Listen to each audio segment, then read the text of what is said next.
Bismillahirrahmanirrahim. Baik, pada video kali ini kita akan coba untuk membuat sesi opini dan diskusi di mana topiknya adalah tentang Python Virtual Environment. Jadi judul video ini adalah kapan sebaiknya kita menggunakan atau tidak menggunakan Python Virtual Environment. Ya, jadi eh, video ini mungkin akan kita berikan awalan pendahuluan, yaitu kenapa kita membuat video ini, yaitu yang pertama itu alasannya ya. Jadi alasan atau mungkin motivasi ya. Yang pertama itu motivasi ya. Motivasi kenapa video ini dibuat. Yang pertama itu karena ada fenomena ya. Fenomena yang eh, saya amati yaitu adanya banyak tutorial ya, mau itu di YouTube atau dimanapun yang ketika dia menjelaskan tentang bagaimana membuat sesuatu dengan menggunakan Python itu dia tidak memasukkan ya atau menginclude tahapan membuat dan mengaktifkan virtual environment ya begitu. Jadi ada banyak tutorial itu yang dia tidak menggunakan ini ya VNV atau virtual environment seperti itu.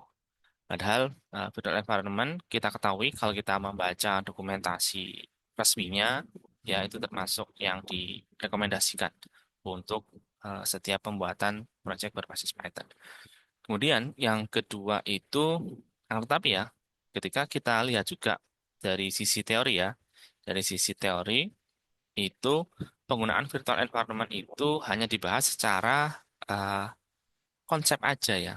Jadi dia hanya dibahas secara konsep, tidak secara praktis, ya. Jadi maksudnya bagaimana? Jadi hanya dibahas secara konsep itu, ya kita hanya akan mendapatkan penjelasan bahwa misalkan virtual environment, Python virtual environment itu kita gunakan karena kita butuh isolated environment, karena kita butuh hal-hal yang secara teknikal begini dan begitu. Nah, tapi secara praktisnya, secara mudahnya itu tidak ada ya, atau mungkin tidak secara eksplisit disampaikan. Ya, sehingga di sini kita coba untuk memberikan beberapa opini tentang kapan sebaiknya menggunakan atau kapan sebaiknya tidak menggunakan atau boleh ya, boleh tidak menggunakan Python Virtual Environment. Baik, jadi kita mulai untuk yang pertama ya. Jadi poin A adalah kapan sebaiknya digunakan, ya, atau kapan sebaiknya digunakan. Kapan kita pakai? Ya, ini sebentar. Nah, gini aja deh. Oh, bentar. Ah, jadi yang tadi pendahuluannya, sekarang kita masuk ke poin pembahasan. Jadi kapan sebaiknya digunakan? Di sini saya memberikan eh, beberapa poin. Yang pertama adalah sebuah proyek ya. Sebuah proyek, ketika kita membuat sebuah proyek, dia menggunakan banyak library ya. Banyak library atau modul atau paket atau apapun istilah yang kita gunakan ya. Seperti itu. Nah, ada tambahannya, paket pihak ketiga. Karena Python sendiri dia juga memiliki library atau modul atau paket bawaan. Ya, jadi di sini kapan sebaiknya digunakan? Ya, ini dari saya sebaiknya digunakan ketika kita membuat sebuah proyek yang dia perlu banyak library atau modul atau paket dari pihak ketiga. Jadi maksudnya library ini yang dibuat oleh selain pengembang bahasa pemrograman Python itu. Ya, contoh, misalkan kita punya proyek membuat aplikasi, ya, proyek aplikasi berbasis Python. Ya, itu mungkin perlu beberapa library. Terus yang kedua, misalkan kita membuat proyek AI menggunakan Python. Nah, ini juga eh, bisa jadi kita akan memerlukan banyak library dari pihak ketiga, ya. Sehingga sebaiknya kita menggunakan Python Virtual Environment sebelum kita mulai mengerjakan. Ya, seperti itu. Kemudian kita pindah ke poin kedua. Kapan sebaiknya kita menggunakan Python Virtual Environment? Yaitu ketika kita punya beberapa proyek. Ya, kalau yang tadi itu kan sebuah proyek. Yang pertama, yang sekarang kita membuat beberapa proyek. Ya, yang dia butuh ya eh, library atau modul atau paket ya yang berbeda versi. Ya, paketnya tetap ya paket pihak ketiga. Nah, tapi catatannya adalah berbeda versi. Ya, itu. Nah, ini sedikit berbeda daripada yang poin pertama tadi. Nah, contohnya seperti apa? Beberapa proyek yang butuh library pihak ketiga, tapi berbeda versi. Kalau yang pertama itu proyeknya satu ya, dia butuh banyak library atau modul paket pihak ketiga ya, tapi mungkin versinya dia tetap di versi itu saja. Ya, misalkan menggunakan library untuk eh, kalender atau untuk tanggal ya di versi satu ya dia tetap di versi satu terus seperti itu. Nah, kalau yang kedua ini kita butuh library yang berbeda versi. Ya, bisa jadi kita punya eh, contohnya ya adalah ya, di sini saya contohkan aja. Contohnya misalkan ya kita membuat produk, produk digital. Ya, misalkan kita membuat sistem informasi untuk sekolahan ya atau untuk organisasi. Nah, itu contoh dari produk digital ya, di mana kita punya dalam pengembangannya kita punya produk yang ada versi rilis dan ini ya ada versi pengembangan. Nah, seperti itu. Nah, jadi dalam pembuatan produk digital itu ada versi rilis dan ada versi pengembangan. Ya, jadi proyeknya itu sudah bisa ada lebih dari satu. Ya, jadi ketika kita pengembangan mungkin kita menggunakan sebuah library versi satu. Tapi nanti ketika rilis, ya, dia tetap di versi satu. Dan ketika nanti ada pengembangan selanjutnya, ya, bisa jadi nanti kita akan melakukan riset dulu ya. Riset dulu misalkan kalau fiturnya atau library dari versi satu ini kita upgrade ke versi kedua, apakah dia menghasilkan error atau tidak? Atau apakah aplikasinya tetap stabil atau jadi ada masalah seperti itu. Sehingga di sini ada beberapa proyek yang kita kelola ya walaupun mungkin produknya satu ya sebuah produk digital tapi ada beberapa proyek yang harus kita kelola ya dia proyeknya ini butuh library dari pihak ketiga yang berbeda versi ya sehingga kita sebaiknya menggunakan Python Virtual Environment untuk proyek yang seperti ini ya baik itu proyeknya satu atau proyeknya banyak dengan kondisi yang seperti ini kita sebaiknya menggunakan virtual environment ya kemudian kita beralih ke poin ketiga. Poin ketiga adalah ketika menggunakan framework. Ya, jadi ini jelas ya. Jadi ketika menggunakan framework, kalau dari saya sarannya adalah sebaiknya gunakan Python Virtual Environment ya. Jadi bahkan ya gunakan sebelum ini ya, eh, bukan sebelum, gunakan mulai ya, dari framework. Jadi maksudnya kalau di poin ke satu dan kedua ya sebuah proyek dan beberapa proyek itu kita mulai mengaktifkan ya virtual environment-nya ketika kita hendak mendownload library-nya. Nah, tetapi ketika kita menggunakan framework, maka itu kita gunakan sebelum kita menginstal framework-nya. Ya, kenapa? Karena framework itu pasti berisi banyak library. Ya.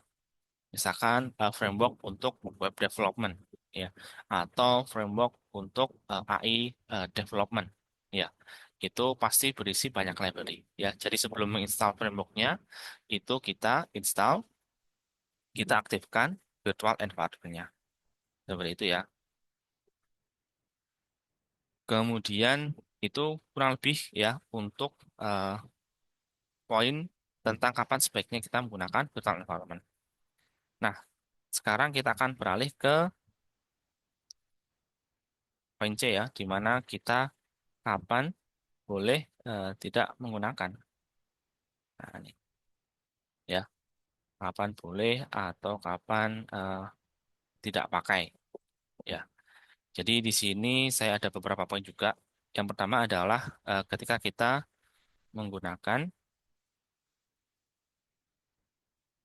Google Colab. Ya, kenapa?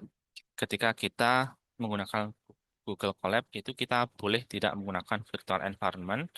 Yang pertama itu karena sudah ada versi bawaan. Ya, jadi Colab itu ketika kita gunakan dia sudah punya versi bawaan dari banyak library ya. Jadi sudah ada library versi bawaan dari Colab ya. Jadi Colab itu dia menginstal banyak sekali library ya yang sering kita pakai, yang kemungkinan akan kita pakai itu dari Colab dia sudah install sendiri ya. Kecuali kalau mungkin ada library yang belum kita install ya atau belum ada di Colab itu kita perlu install sendiri. Akan tetapi tetap penggunaan eh, virtual environment itu biasanya itu jarang digunakan ya untuk Google Colab ya karena sudah ada library versi bawaan. Ya, yang pertama itu, kemudian kenapa kita boleh tidak menggunakan untuk Google Colab? Yang kedua karena eh, virtual environment itu bisa, ya. Jadi sebenarnya bisa dipakai, ya, tapi sangat teknis, ya. Nah ini ya, kenapa? Karena konfigurasi virtual environment itu ada di sisi platform yang dipakai, ya. Jadi kalau eh, pada poin di mana kapan sebaiknya digunakan, itu biasanya itu case-nya adalah ketika kita memiliki akses terhadap platformnya secara penuh, ya, baik itu di lokal ataupun di server yang kita sewa, ya, atau yang kita gunakan. Misalkan kita punya eh, virtual private server, ya, atau kita punya bare metal, ya, kita punya server sendiri. Itu kita menggunakan virtual environment karena kita punya akses, ya, begitu. Nah, di Google Colab itu kita tidak memiliki aksesnya, ya, akses secara penuh, ya, jadi aksesnya terbatas. Sehingga kita bisa saja kalau mau menggunakan environment, tapi ini bisa jadi akan sangat teknis, ya. Apalagi kalau nanti kita perlu untuk merubah versi eh, Python yang digunakan misalkan, atau merubah versi library yang sudah terinstal di Google Colab-nya, itu akan sangat teknis, ya. Bisa jadi ini akan memakan waktu atau bahkan mungkin menimbulkan kendala-kendala lain, ya. Jadi nggak segera develop, tapi kita akan habis banyak waktu untuk aktivitas eh, teknikal, ya, untuk konfigurasi terus. Seperti itu. Kemudian yang poin selanjutnya ya, kenapa kita tidak menggunakan virtual environment pada Google Colab itu karena ya risiko kendala teknis lainnya. Jadi tadi sudah disebutkan ya bahwa karena pada Google Colab itu back-end-nya itu kita tidak memiliki akses secara penuh ya. Jadi karena Google Colab itu back-end-nya dia menggunakan Google eh, Compute Engine ya, yang kita nggak punya aksesnya secara penuh. Sehingga ada risiko-risiko ya. Jadi kita karena kita tidak pegang konfigurasinya, ya kita tidak tahu apa yang terjadi pada platform atau pada infrastruktur untuk menjalankan kode dari Google Colab-nya, itu bisa memunculkan risiko kendala teknis lainnya. Seperti itu. Ya. Jadi ketika menggunakan Google Colab itu yang saya tahu biasanya kita tidak menggunakan. Kemudian yang kedua ya kapan kita boleh tidak menggunakan ya ketika ya hanya menggunakan standar library ya.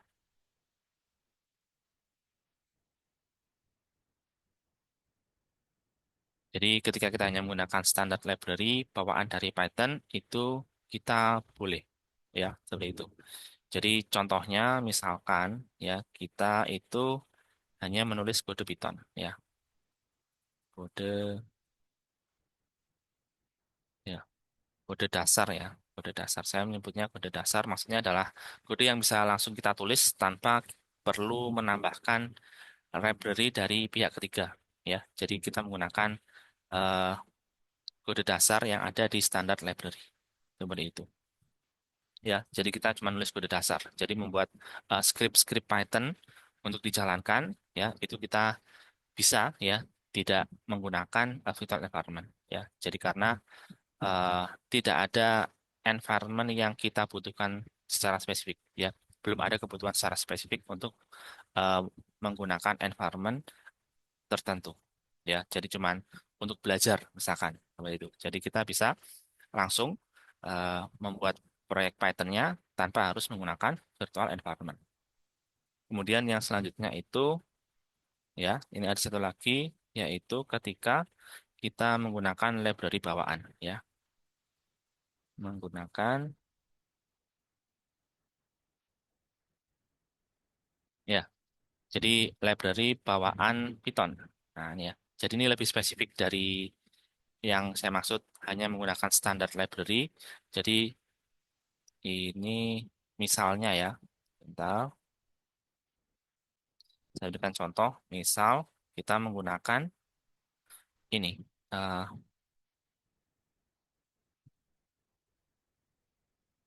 Nah, jadi misalkan kita menggunakan library TCL 3 untuk membuat aplikasi desktop menggunakan Python. Nah, jadi TCL 3 ini ada di eh, standar library-nya Python. Jadi kita bisa langsung import ya library-nya, kemudian kita bisa langsung pakai kodenya ya tanpa kita harus menginstal menggunakan Python pip ya. Karena library-nya bawaan, bukan library pihak ketiga. Seperti itu. Ya. Jadi ada beberapa ya standar library bawaan Python, misalkan untuk mengakses platform, mengakses OS itu kan juga ada, ya itu kita bisa langsung gunakan, ya. Jadi library bawaan Python itu sependek yang saya tahu itu kita bisa langsung mulai development tanpa harus menggunakan atau mengaktifkan virtual environment. Nah, kemudian ada satu lagi eh, saat di mana kita boleh menggunakan, boleh tidak menggunakan ya, maksud saya, boleh tidak menggunakan Python Virtual Environment, yaitu ketika kita membuat project atau prototype sekali pakai, ya, sekali pakai atau sekali bikin. Nah, ini ya. Jadi maksudnya gimana? Ya, misalkan ini case yang sangat spesifik, misalkan kita ikut lomba. Nah, ya, jadi ikut lomba pemrograman atau kontes atau challenge ya, jadi ikut lomba atau challenge nah menggunakan Python. Jadi kan projectnya itu mungkin kita hanya sekedar solve eh, permasalahan menggunakan algoritma tertentu misalkan, atau misalkan kita membuat script ya otomasi atau script untuk menyelesaikan sebuah eh, masalah bisnis tertentu ya. Jadi ketika ada lomba atau challenge yang menggunakan Python ya itu kan biasanya dia hanya sekali bikin aja ya, setelah itu tidak dikembangkan lagi ya, jadi hanya diarsipkan aja atau mungkin dijadikan referensi, jadi dia cuman sekali pakai atau sekali bikin ya. Jadi case-nya adalah ketika kita ikut lomba atau challenge, kemudian eh, project atau prototype yang sekali bikin lainnya itu misalkan ketika kita freelance. Nah ini ya, jadi ketika kita freelance itu karena biasanya setelah itu kodenya itu bukan jadi milik kita ya. Jadi kita mengerjakan kode kemudian semacam dibeli ya. Kode kita dibeli oleh klien ya atau pelanggan ya. Mau pelanggan itu individu ataupun organisasi ya. Jadi kita hanya sekali pakai, sekali bikin ya. Gitu. Karena kode kita dibeli. Nah ya. Jadi karena kita tidak lagi memaintain ya, tidak lagi mengelola ya, maka Biasanya yang sekali pakai, sekali bikin, dan kita tidak menggunakan virtual environment. Ya, walaupun sebenarnya tetap ada kemungkinan ya, ada kemungkinan kita tetap butuh menggunakan virtual environment ketika kodenya itu ya, walaupun yang sekali pakai atau sekali bikin, akan tetapi dia masuk ke ini ya, eh, kapan sebaiknya digunakan. Ya, walaupun sekali pakai, sekali bikin, tapi kalau library-nya banyak, ya, apalagi menggunakan framework, ya kita tetap menggunakan sebaiknya menggunakan virtual environment. Bisa saja kita tidak menggunakan virtual environment, tapi ya nanti kita harus bersih-bersih, ya, bersih-bersih sistem kita, bersih-bersih OS. Misalkan nanti setelah mengerjakan proyeknya kita hapus semua paketnya, misalkan seperti itu. Ya. Kemudian yang ketiga, nah ini ya, ini membahas yang fenomena yang tadi ya, yaitu ketika kita bikin konten.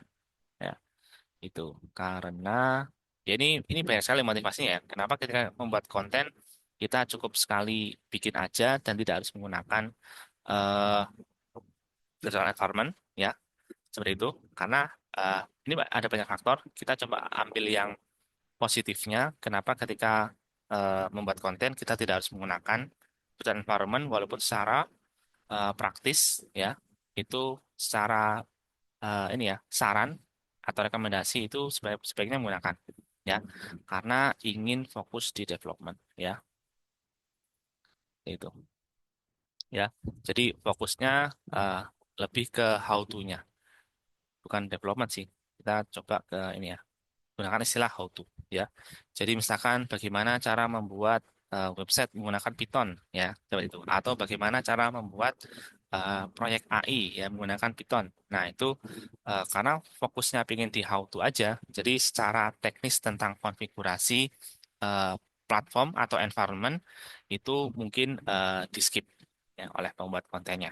Seperti itu karena fokusnya di how to ya. Jadi di langsung bikin kodenya langsung bikin kode sehingga eh, kita tidak menggunakan atau mengaktifkan Python virtual environment. Baik, jadi seperti itu ya. Dan ini kalau mau kita ringkas ya.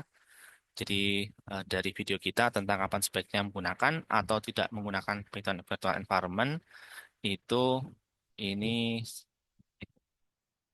ya. Jadi motivasinya adalah karena ada fenomena ya. Ada fenomena fenomena di mana ada banyak tutorial ya atau project yang tidak menggunakan virtual environment walaupun itu adalah best practice atau good practice ya. Kemudian dari sisi teori virtual environment pun dia kebanyakan hanya dibahas secara konsep. Jadi virtual environment itu apa? Kemudian kenapa secara teknis kita menggunakan, tapi eh, belum ya, atau mungkin tidak banyak secara praktisnya. Gampangnya gimana sih? Kenapa kita perlu menggunakan virtual environment? Ya, jadi di sini saya coba untuk memberikan beberapa alasan ya, kapan sebaiknya digunakan.